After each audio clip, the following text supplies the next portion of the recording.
लोकसभेसाठी रक्षा खडसे विरुद्ध श्रीराम पाटील अशी लढत आहे। यावेळेस रक्षा खडसे यांनी श्रीराम पाटलांवर निशाणा साधलाय। श्रीराम पाटील हे त्यांच्या अस्तित्वासाठी, त्यांचं अस्तित्व टिकवण्यासाठी निवडणूक लढवतायत। रक्षा खडसे यांची टीका। चौथ्या टप्प्यातील मतदान प्रक्रिया ही उद्या पार पडत असून आमच्यासोबत रावेर लोकसभेच्या महायुतीच्या उमेदवार रक्षा खडसे आहेत। आम्ही त्यांच्याकडून जाणून घेऊया ताई काय सांगणार, उद्या मतदान प्रक्रिया पार पडते आहे, काय विश्वास वाटतो आपल्याला? भारतीय जनता पार्टीने आपल्याला संधी दिली आहे, तिसऱ्यांदा तुम्ही हॅट्रिक करता। विश्वास पूर्ण आहे की यावेळेस सुद्धा खूप चांगल्या मतांनी मी इथून निवडून जाणार आहे।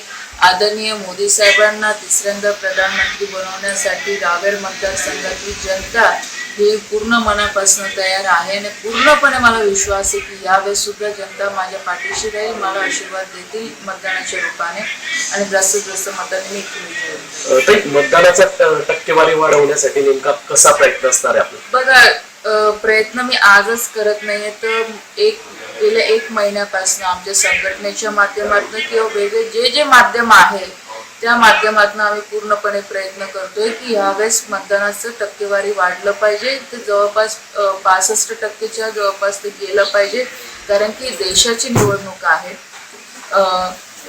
आणि ही निवडणूक 5 वर्षातून एक वेळा येत असते। देशाच्या विकासाची निवडणूक आहे, म्हणून प्रत्येक मतदाराने आपला अधिकार हा नक्कीच बजावलाच पाहिजे, कारण की शेवटी आपण या देशामध्ये राहणारे नागरिक आहोत। संविधानाने आपल्याला जो अधिकार दिलेला आहे तो अधिकार प्रामाणिकपणे सगळ्या नागरिकांनी पार पाडावा अशी सगळ्या नागरिकांना, युवकांना विनंती करेल, कारण ही संधी परत येत नाही।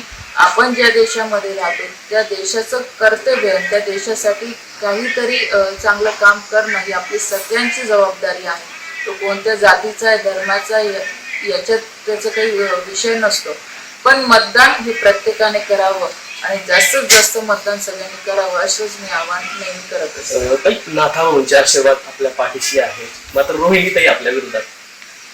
बघा, मी आदरणीय नाथाभाऊ NCP मध्ये होते, त्यांनी आता इलेक्शनच्या आधी इकडे यायची इच्छा व्यक्त केली भाजपमध्ये आणि त्या पद्धतीने ते माझ्यासाठी काम करत आहे।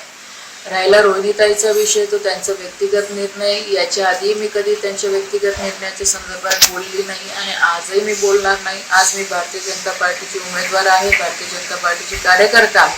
आधी सुद्धा मधला काळ आपण बघितलं की 4 वर्ष मी एकटी राहून इकडे काम केलेलंच आहे। विजयाची नक्कीच हॅट्रिक साधू असा विश्वासही त्यांनी या ठिकाणी व्यक्त केला आहे। जुगल पाटील, जय महाराष्ट्र, जळगाव।